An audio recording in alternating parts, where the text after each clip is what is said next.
हाँ जी फ्रेंड्स, नमस्कार। मैं एसपी स्वागत करता हूँ आप सभी का अधिगमन चैनल पर। दोस्तों, आज जो हम करने वाले हैं, इस सेशन में हम करेंगे सीडीपी मनोविज्ञान स्पेशल क्वेश्चन सीरीज, यानी कि चाइल्ड डेवलपमेंट एंड पेडागोजी की क्वेश्चन सीरीज हम कर रहे थे। ठीक है, तो आज जो हम करेंगे क्लास सेकंड रहेगी।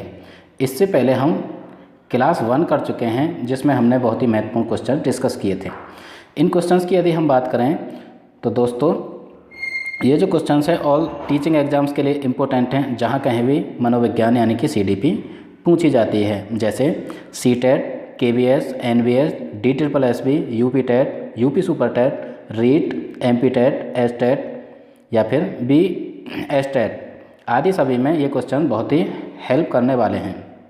ठीक, यदि अभी तक आपने हमारा चैनल सब्सक्राइब नहीं किया है तो हमारे चैनल अधिगम मंच को आप सब्सक्राइब कर सकते हैं, अपने फ्रेंड्स के साथ ज़रूर से ज़रूर शेयर कर सकते हैं दोस्तों। यानी कि पेडागोजी की स्पेशल सीरीज सेकंड सीरीज़ ये है, इसे लेट होने के लिए सॉरी। तो दोस्तों, आज आपका सीटेट का रिजल्ट भी आ चुका है, वो आपने आई होप देख भी लिया होगा कितने मार्क्स आपके आ रहे हैं। यदि 1-2 नंबर से आप रहते हैं तो आपको चिंता करने की कोई बात नहीं है, नेक्स्ट टाइम। ठीक है, वैसे तो सीटेट साल में 2 बार होता है, 6 महीने बाद, लेकिन 2020 की बात करें तो कोरोना क्राइसिस के कारण नहीं हो पाया। ठीक है, तो नेक्स्ट की जो एक्सेप्टेशन है यानी कि जुलाई में होगा, तो उसके लिए अभी से तैयारी में जुड़ जाएं। ये जो सेशन है ये स्पेशली हम जो कर रहे हैं दोस्तों, रीड के लिए कर रहे हैं, लेकिन ये सभी जगह पूछा जाता है। तो आइए शुरू करते हैं ये सीरीज़।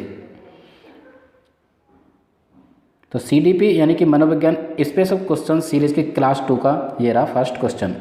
फर्स्ट क्वेश्चन की यदि हम बात करें तो पहला क्वेश्चन ये रहा। ठीक है, हाँ, जूम करके देखते हैं। पहला क्वेश्चन ये रहा। बाल केंद्रीय शिक्षा वह है जिसमें जो चाइल्ड सेंटर शिक्षा है वो है। ठीक है, तो ये जो क्वेश्चन है सेलेक्टिव क्वेश्चन है, एग्जाम में आए हुए क्वेश्चन है, प्रीवियस ईयर क्वेश्चन हैं। ठीक है, तो इन क्वेश्चंस के थ्रू हम प्रत्येक कॉन्सेप्ट को क्लियर करने की कोशिश करेंगे। तो बाल केंद्रीय शिक्षा वह है जिसमें अध्यापक बच्चों को उनकी क्षमता के आधार पर वर्गीकृत करता है, या फिर बच्चों के व्यवहार को निर्देशित करने के लिए अध्यापक पुरस्कार एवं दंड का प्रयोग करता है, या फिर थर्ड की बात करें, अध्यापक लचीला है और प्रत्येक बच्चे की व्यक्तिगत आवश्यकताओं को पूरा करता है, या फिर ऑप्शन नंबर 4, अध्यापक केवल पाठ्य पुस्तक को ज्ञान के स्रोत के रूप में उपयोग करता है। तो चारों क्वेश्चंस को आप देखें, पढ़ें, समझें। ठीक है, और फिर टिक करें। यानी कि जो बाल केंद्रित शिक्षा है दोस्तों, बाल केंद्रित शिक्षा का सीधा सीधा मतलब ये है कि बच्चे को सेंटर में रखा जाता है, यानी कि बच्चे को केंद्र में रखकर उसके लिए टीचर भी उसे एक सुविधा प्रदाता का काम करेगा। उसका पाठ्यक्रम भी बच्चों की रुचि, बच्चों की अभिक्षमता, बच्चों की योग्यता आदि को ध्यान में रखकर निर्धारित किया जाएगा। तो यहाँ पे हम देख पा रहे हैं कि ऑप्शन नंबर 3 की हम बात करें, ऑप्शन नंबर 3 बिल्कुल करेक्ट रहेगा, यानी कि अध्यापक लचीला है और प्रत्येक बच्चे की व्यक्तिगत आवश्यकताओं को पूरा करता है। चाइल्ड सेंटर्ड एजुकेशन की बात करें तो उसमें अध्यापक को फ्लेक्सिबल रहना पड़ेगा, एक सुविधा प्रदाता रहना पड़ेगा, और प्रत्येक बच्चे की आवश्यकता को मद्देनज़र टीचर को अपनी टीचिंग यानी कि अध्यापन को करना होगा।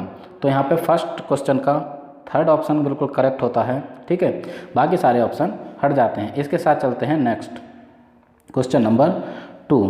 क्वेश्चन नंबर 2 ये रहा, जूम करते हैं। क्वेश्चन नंबर 2, क्वेश्चन नंबर 2, इनमें से कौन मनोवैज्ञानिक भाषा विकास से संबंध है? किस मनोवैज्ञानिक का जो संबंध है वो भाषा विकास से है? यानी कि भाषा विकास के निम्नलिखित में से किस मनोवैज्ञानिक ने बात की है? पावलोव ने, बिने ने, चॉम्स्की ने, या फिर मैस्लो ने? तो दोस्तों, भाषा विकास की जब भी हम बात करें, भाषा विकास से संबंधित जो बात करते हैं वो करते हैं नोम चॉम्स्की। ठीक, नोम चॉम्स्की ने ही यह निर्धारित किया है कि बच्चे के अंदर इनेट कैपेबिलिटी होती है, एक आंतरिक क्षमता होती है जिसके थ्रू बच्चा भाषा को एक्वायर करता है। बच्चा भाषा को सीखता नहीं, बच्चा भाषा को एक्वायर कर लेता है। बच्चा खुद जिस भी माहौल, जिस भी एटमॉस्फेयर में रहेगा वहाँ की भाषा को वो सीख लेता है। ये बात करते हैं LAD, यानी कि लैंग्वेज एक्विजिशन डिवाइस होती है बच्चे के अंदर, यानी कि भाषा अधिग्रहण यंत्र होता है जिसके थ्रू बच्चा किसी भी माहौल में जहाँ पर वो पला बड़ा होता है उसकी भाषा को एक्वायर कर लेता है। यानी कि किसी भी बच्चे का भाषा का सीखना एकदम स्वाभाविक है। ठीक, तो नॉम टर्म्स की बिल्कुल करेक्ट रहेगा। इसके साथ चलते हैं नेक्स्ट क्वेश्चन नंबर 3। ये रहा प्रश्न नंबर 3। क्वेश्चन नंबर 3 की यदि हम बात करें, ये रहा क्वेश्चन नंबर 3। समावेशीकरण की सफलता के लिए क्या आवश्यक है? समावेशीकरण, समावेशी शिक्षा की हम बात करते हैं यानी कि इंक्लूसिव एजुकेशन। तो समावेशीकरण की सफलता के लिए क्या आवश्यक है? यदि हमें इंक्लूसिव एजुकेशन को सक्सेस बनाना है, सफल बनाना है, तो उसके लिए क्या आवश्यक है? समता निर्माण का अभाव, अभिभावकों की भागीदारी का न होना, या फिर अलगाव, या फिर संवेदनशीलता। तो समावेशीकरण की सफलता के लिए सबसे ज़रूरी है संवेदनशीलता। किसी भी इंस्टीट्यूट, किसी भी स्कूल, टीचर, पाठ्यक्रम, कुल मिला के संवेदनशीलता समावेशीकरण के लिए सबसे पहले है संवेदनशील रहे टीचर, ठीक है, उसका इंस्टीट्यूट और कोई भी एक संस्था, तभी हम इस यानी कि समावेशीकरण की प्रक्रिया को सफल कर पाएंगे। बाकी और बात करें ऑप्शन सारे हट जाते हैं। ठीक, तो क्वेश्चन नंबर 3 का ऑप्शन नंबर 4 बिल्कुल करेक्ट होता है। नेक्स्ट चलते हैं क्वेश्चन नंबर 4। क्वेश्चन नंबर 4 ये रहा। क्वेश्चन नंबर 4 है बड़ा सिंपल सा, लेकिन सिंपल नहीं है, इस तरह से क्वेश्चन पूछ लिए जाते हैं। खिलौने की आयु कहा जाता है, बहुत इंपॉर्टेंट है ये क्वेश्चन, गाहे बगाहे पूछ भी लिया जाता है। खिलौने की अवस्था यानी कि टॉय एज किसे कहते हैं? पूर्व बाल्यावस्था को, उत्तर बाल्यावस्था को, शैशवावस्था को, या उपयुक्त में से सभी को। तो दोस्तों यानी कि टॉय एज जो खिलौने की अवस्था होती है वो होती है पूर्व बाल्यावस्था, यानी कि अर्ली चाइल्डहुड। चाइल्डहुड की जब भी हम बात करते हैं दोस्तों, तो 2 से 12 वर्ष की अवस्था को बाल्यावस्था कहा जाता है। ठीक, इसमें भी अर्ली चाइल्डहुड की बात करें तो 2 से 6, तो 2 से 6 वर्ष की जो अवस्था है उसे हम टॉय एज या खिलौने की अवस्था कहते हैं। ठीक, इसके साथ चलते हैं नेक्स्ट क्वेश्चन नंबर 5। ये रहा क्वेश्चन नंबर 5। हाँ जी, क्वेश्चन नंबर 5 ये रहा। निम्न में से कौन सा बालकों के अधिगम एवं विकास में सबसे अधिक योगदान देता है? यदि बालकों के अधिगम यानी कि सीखना, लर्निंग और विकास में सबसे अधिक निम्नलिखित में से कौन सा एक योगदान देता है? परिवार, परिवार, परिवार, यानी चारों ऑप्शन में परिवार हैं। ठीक है, तो कौन सबसे पहले हम बात करें, सबसे पहले उसका परिवार होगा नंबर 1 पर, सबसे ज़्यादा उसके सीखने में, उसके लर्निंग में और उसके विकास में बहुत ज़्यादा योगदान देता है। उसके बाद उसके जो समवयस्क होते हैं नंबर 2 पे यदि हम बात करें, उसके समवयस्क यानी कि उसी के उम्र के उसके पीयर, उसके दोस्त, वो भी देते हैं। इसके साथ हम बात करें टेलीविज़न, नहीं जी, टेलीविज़न का बाद में रोल आता है, उससे पहले तो और सारी चीज़ें हो गई होती हैं। ठीक है, तो परिवार, खेल एवं कंप्यूटर। कंप्यूटर की बात करें तो बच्चा पैदा होने के 2-4 साल, 5-6 सालों में कंप्यूटर नहीं चलाना सीखता, कंप्यूटर बाद में आता। हाँ, परिवार और खेल आते हैं यहाँ पे, परिवार समवयस्क आ गए ऑप्शन नंबर 2 में। थर्ड की बात करें तो पर्यटन बहुत बाद में आता है, इसलिए यहाँ पे करेक्ट जो ऑप्शन रहेगा वो रहेगा ऑप्शन नंबर ए, यानी कि परिवार, बच्चे के परिवार, उसके समवयस्क समूह यानी कि उसके पीयर। हाँ जी, यहाँ पे फर्स्ट ऑप्शन ना होकर सेकंड वाला बिल्कुल करेक्ट रहेगा, यानी कि बच्चे के परिवार, उसके पीयर समूह और उसके टीचर यानी कि अध्यापक। 5 से 6 साल के बाद बच्चा सबसे ज़्यादा स्कूल में जाता है, स्कूल में सारी चीज़ें सीखता है। तो लर्निंग की बात करें तो लर्निंग जो सीखता है वो स्कूल में सीखता है, यानी कि यहाँ पे ऑप्शन क्वेश्चन नंबर 5 का ऑप्शन नंबर 2 बिल्कुल करेक्ट हो जाता है। ठीक, इसके साथ क्वेश्चन नंबर 6, ये रहा क्वेश्चन नंबर 6। दोस्तों अभी तक यदि आपने हमारा चैनल सब्सक्राइब नहीं किया तो हमारे चैनल को सब्सक्राइब करें। इसी तरह के हम नए नए सेशंस कर रहे हैं, ये जो सीरीज़ कर रहे हैं हम, ठीक है, यानी कि चाइल्ड डेवलपमेंट एंड पेडागोजी के महत्वपूर्ण क्वेश्चंस के लिए कर रहे हैं। ये बहुत ज़्यादा इंपॉर्टेंट है दोस्तों रीड के लिए, यदि आप रीड की तैयारी कर रहे हैं जहाँ पे चाइल्ड डेवलपमेंट एंड पेडागोजी पूछी जाती है। भाषा विकास के लिए सबसे संवेदन समय निम्नलिखित में से कौन सा है? भाषा विकास की हमने बात की तो सबसे संवेदन अवस्था की यानी कि critical age of language development कौन सी है? यानी कि जन्म से पूर्व का समय। जन्म से पूर्व का समय बच्चा कैसे भाषा सीख सकता है? माँ के घर में बच्चा भाषा कैसे सीख सकता है? जब तक उसे वातावरण नहीं मिलेगा, समाज नहीं मिलेगा, एक माहौल नहीं मिलेगा। तो ठीक है, भाषा विकास के लिए जो सबसे संवेदनशील है वो है प्रारंभिक बचपन का समय, यानी कि अर्ली चाइल्डहुड 2 से 6 वर्ष की अवस्था क्रिटिकल एज है लैंग्वेज डेवलपमेंट के लिए। क्वेश्चन नंबर 6 का ऑप्शन 4 बिल्कुल करेक्ट होता है। नेक्स्ट चलते हैं क्वेश्चन नंबर 7। क्वेश्चन नंबर 7 दोस्तों, यदि ये सेशन आपको अच्छा लगता है तो हमें लाइक करें, इस सेशन को लाइक करें, कमेंट करें, अपने फ्रेंड्स के साथ ज़रूर से ज़रूर शेयर करें क्योंकि वो भी अपनी तैयारी को बेहतर बना सकें। ठीक, क्वेश्चन नंबर 7, कक्षा में विद्यार्थियों की रुचि बनाए रखने के लिए एक शिक्षक को उचित है, एक शिक्षक को अपनी क्लास में रुचि बनाए रखने के लिए क्या करना चाहिए, यानी कि वो क्या कर सकता है। श्यामपट्ट का प्रयोग, चर्चा करना, कहानी करना या फिर प्रश्न पूछना। ऑप्शन नंबर 4 बिल्कुल करेक्ट रहेगा, सबसे सटीक ऑप्शन है। यदि पाठ्यक्रम को पढ़ाते समय, टीचिंग करते समय टीचर बीच बीच में प्रश्न पूछता है उसी पाठ्यक्रम से संबंधित, उसी पाठ्यचर्या से संबंधित, तो कक्षा उसकी उबाऊ नहीं रहेगी, बच्चों में रुचि बनती रहेगी। ठीक, तो क्वेश्चन नंबर 7 का ऑप्शन 4 बिल्कुल करेक्ट होता है। इसके साथ चलते हैं नेक्स्ट क्वेश्चन नंबर 8। ये रहा 8वां क्वेश्चन। 8वां क्वेश्चन की यदि हम बात करें, लव वाइगोत्स्की के अनुसार, यानी कि वाइगोत्स्की जिन्होंने सामाजिक सांस्कृतिक विकास का जो सिद्धांत दिया है उनके अनुसार कौन सा एक कथन बिल्कुल सही है, आप भी रीड करके देख सकते हैं। तो उनके हिसाब से यदि हम बात करें तो बच्चों के संज्ञानात्मक विकास में भाषा की एक बहुत ही महत्वपूर्ण भूमिका है। 4 बिल्कुल करेक्ट रहेगा। बाकी यदि सबकी बात करें तो वो अलग अलग मनोवैज्ञानिक द्वारा दिए गए हैं। ठीक है, तो ये 3 चीज़ों की बात करते हैं। एक तो बात करते हैं बच्चे के समाज की, ठीक है, इसके साथ साथ उसकी भाषा, भाषा मतलब बाद में आएगी। दूसरे नंबर पे यदि हम बात करें तो बच्चे की संस्कृति। ठीक है, बच्चा भाषा को खुद से एक्वायर कर लेगा तो सबसे ज़्यादा जो इम्पोर्टेंट है उस बच्चे का समाज, उस बच्चे की संस्कृति और भाषा, ये इन 3 चीज़ों की बात करते हैं।